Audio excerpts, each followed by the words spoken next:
नमस्कार बच्चों, सिद्धार्थ शिक्षा सदन स्रोतों द्वारा संचालित ऑनलाइन क्लास में आप सबका स्वागत है। मैं आपका संस्कृत का टीचर गोविंद चौहान हूं।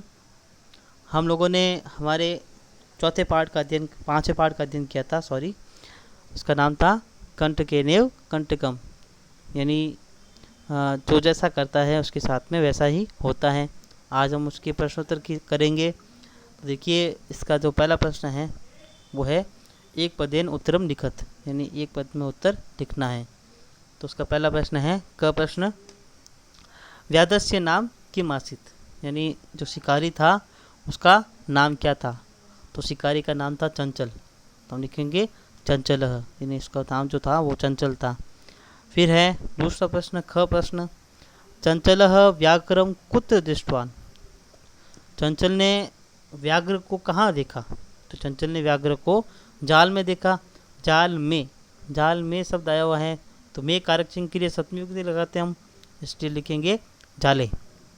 फिर देखिए घ, कस्मै किमपि अकार्य न भवति, कस्मै का अर्थ है किसके लिए, किसके लिए कुछ भी अकार्य नहीं होता है। तो हमने जब ये पाठ पढ़ा था तो मैंने आपको उसको 2-3 बार बताया था कि किसके लिए, जो व्यक्ति भूखा होता है उसके लिए कभी भी कोई भी अकार्य नहीं होता, वो कुछ भी करके खाना खा सकता है। तो भूखे को संस्कृत में बोलते हैं सुधा।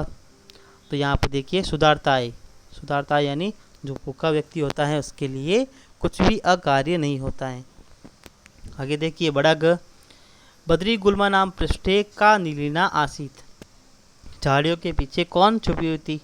तो झाड़ियों के पीछे लोमड़ी छुपी हुई थी, तो हम लिखेंगे लोमसिका, यानी लोमड़ी। फिर देखिए सर्वः किम समीहते, सभी लोग क्या चाहते हैं। तो सभी लोग अपना स्वार्थ चाहते हैं, तो हम लिखेंगे स्वार्थम। फिर है निसहायो व्याघ्र किम याचत, यानी निसहाय व्याघ्र जो है उसने क्या याचना की। तो उसने अपने प्राणों की भिक्षा मांगी। वो निसहाय होकर गिर पड़ा था ना, तो उसने अपने प्राणों की क्या मांगी, भिक्षा। तो प्राण भिक्षाम, यानी प्राणों की भिक्षा। आगे देखिए अगले प्रश्न। अब आगे आपके प्रश्न है पूर्ण वाक्य उत्तरत। तो अब आपको इनके उत्तर पूरे वाक्य में लिखने हैं।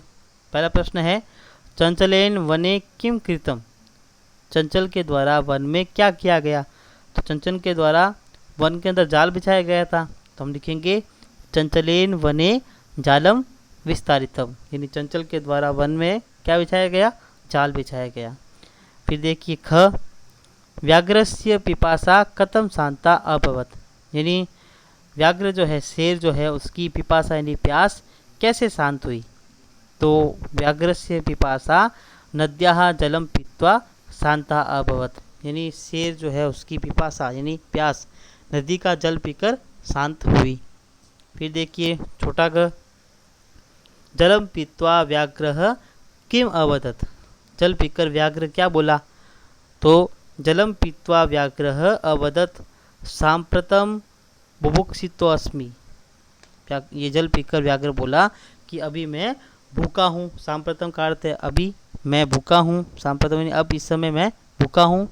इदानीम अहम त्वाम खदिष्यामि, अब मैं तुम्हें खाऊंगा, ये बोला। आगे देखिए बड़ा घ, बड़ा घ में आप देखिए क्या लिखा हुआ है, चंचलः मातृश्री इति का संबोधितवान, चंचल ने मौसी किसको संबोधित किया। तो चंचलः मातृश्वसी, चंचल ने मौसी जो है इति लोमसिकाम संबोधितवान, यानी लोमड़ी को संबोधित किया, यानी लोमड़ी को बुलाया।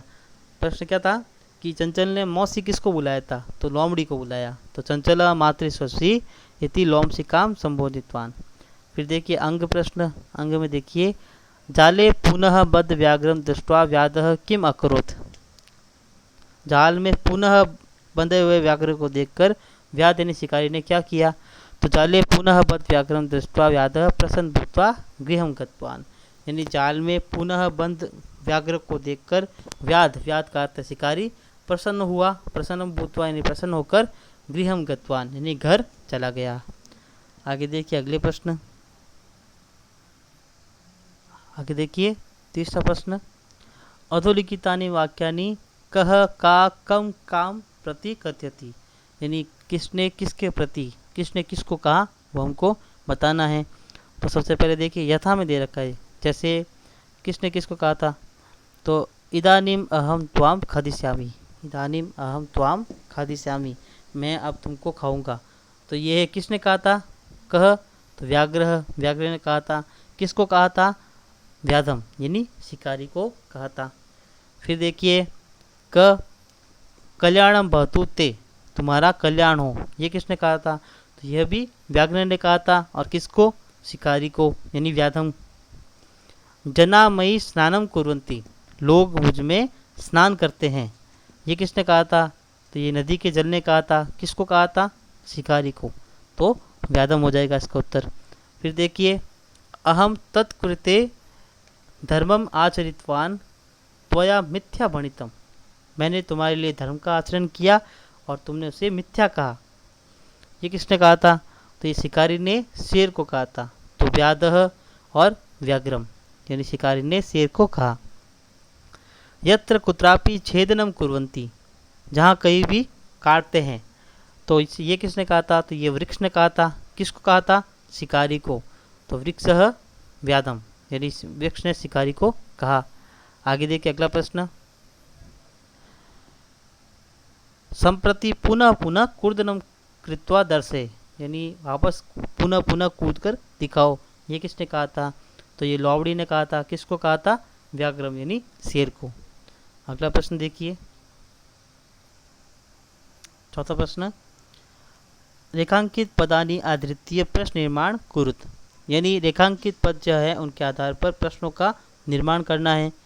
इसमें पहला प्रश्न है व्याधः व्याघ्रम जालात बहि निस्सार्यत, तो इसमें जालात के नीचे अंडरलाइन कर रखा है। हमने प्रश्न निर्माण का एक पूरा टॉपिक पढ़ा था जब हमने व्याकरण का अध्ययन किया था, तो ये उसी के आधार पर है। तो जालात, अब आप जालात में देखिए, जालात सब में पंचमी विभक्ति है।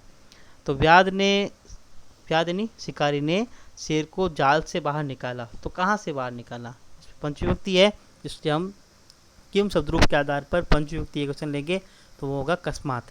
तो व्याधः व्याघ्रम कस्मात बहि निसार्यत, यानी शिकारी ने शेर को कहाँ से बाहर निकाला। फिर बाद में है ख, चंचलः वृक्षम उपगम्य अपृच्छत, यानी चंचल वृक्ष के पास जाकर पूछा चंचल ने, तो किसको पूछा, प्रश्न बनेगा वृक्ष को पूछा तो किसको पूछा, तो यहाँ पर लिखेंगे हम कम। वृक्षम के अंदर है द्वितीय विभक्ति एक वचन, तो हम किम शब्द रूप में से भी द्वितीय विभक्ति एक वचन लेंगे, तो हम लिखेंगे कम। तो चंचलः कम उपगम्य अपृच्छत, किसके पास आकर बोला या पूछा। फिर देखिए छोटा ग, व्याधः लोम शिकायै निखिलाम कथाम न्यवेदियत, यानी व्याध यानी शिकारी ने लोमड़ी को पूरी कथा निवेदित की या सुनाई, तो किसको सुनाई, तो ये लोमशिका जो है वह आकारांत स्त्रीलिंग शब्द है, तो हम आकारांत स्त्रीलिंग शब्द है जो किम शब्द है उसके अंदर, स्त्रीलिंग शब्द के अंदर से चतुर्थी विभक्ति एक वचन लेंगे, क्योंकि इसमें चतुर्थी विभक्ति एक वचन है तो हम बोलेंगे। और यहाँ पर प्रश्न बनेगा कस्याय, यानी शिकारी ने किसको पूरी कथा सुनाई। फिर देखिए मानवाः वृक्षाणाम छायायाम विरमन्ति, मानव जो है वो वृक्षों की छाया में रुकते हैं, बैठते हैं, तो वृक्षों की, तो यहाँ प्रश्न बनेगा किसकी, तो हम लिखेंगे केसाम, षष्ठी विभक्ति बहुवचन, वृक्षाणाम के अंदर षष्ठी विभक्ति बहुवचन है, तो हम किम शब्द रूप में से षष्ठी विभक्ति बहुवचन लेंगे और यहाँ पर लिखेंगे हम केसाम, यानी मानवाः केसाम छायायाम विरमन्ति, मानव है वो किन की छाया में रुकते हैं। फिर देखिए अंग प्रश्न, अंग में आप देखिए व्याधः नद्याः जलेन व्याघ्रस्य पिपासा समयत, व्याध जो है शिकारी जो है उसने नदी के जल से शेर की पिपासा यानी प्यास शांत की। तो नद्याः जलेन, नदी के जल से, नद्याः के अंदर षष्ठी विभक्ति एक वचन है, तो यहाँ पर भी हम षष्ठी विभक्ति एक वचन वाला किम शब्द रूप लिखेंगे, तो वो होगा कस्याः, यानी व्याध ने किसके जल से व्याघ्र की पिपासा शांत की यानी प्यास शांत की। आगे देखिए अगले प्रश्न, बच्चों पांचवें प्रश्न में आपकी एक कहानी दे रखी है जिसको हमको इन शब्दों के आधार पर पूरा करना है। तो यहाँ पे देखिए क्या क्या लिखा हुआ है, वृद्धः कृतवान अकस्मात् दृष्ट्वा मोचयितुं साटासम शूद्रः तरहि स्वकीय और कर्तनम। तो देखिए कहानी पढ़ते हम। यहाँ पर मैंने पहले ही आपके लिए ये जो खाली जगह है वो भर दी है। तो देखिए, एकस्मिन वने एकः, तो इसमें से हम लेंगे वृद्धः, यानी एक वन में एक वृद्ध व्याघ्र यानी शेर आसीत यानी था। एक वन में एक वृद्ध शेर था। सह एकदा व्याधेन विस्तारिते जाले बद्ध अभवत, वह एक दिन व्याधेन यानी शिकारी के द्वारा विस्तारित जाले यानी जाल में बंध गया, बद्ध अभवत यानी बंध गया। सह बहु प्रयासम कृतवान, उसने बहुत प्रयास किया किंतु जालात मुक्तः न अभवत, उसने बहुत प्रयास किया लेकिन जाल से मुक्त नहीं हुआ। अकस्मात तत्र एकः मूषक समागच्छत, अचानक वहाँ पर एक मूषक यानी चूहा आया, समागच्छत यानी आया। बद्धम व्याघ्रं दृष्ट्वा सह तम अवदत, बंधे हुए शेर को देखकर सह तम अवदत, उसने उसको कहा, अहो भवान जाले बद्ध, अरे आप जाल में बंध गए। अहम त्वाम मोचितुम इच्छामि, मैं आपको बचाना चाहता हूँ। मोचितुम का अर्थ है बचाना चाहता हूँ। तच्छ्रुत्वा व्याघ्रः साटासम अवदत, अरे त्वम शूद्र जीवः मम साहाय्यं करिष्यसि। यह सुनकर व्याघ्र ने अट्टहास के साथ में हंसते हुए बोला, जबकि वो फंसा हुआ है अंदर, लेकिन फिर भी अट्टहास उसका तिरस्कार करते हुए बोला कि अरे तुम शूद्र जीव, तुम तो छोटे जीव हो।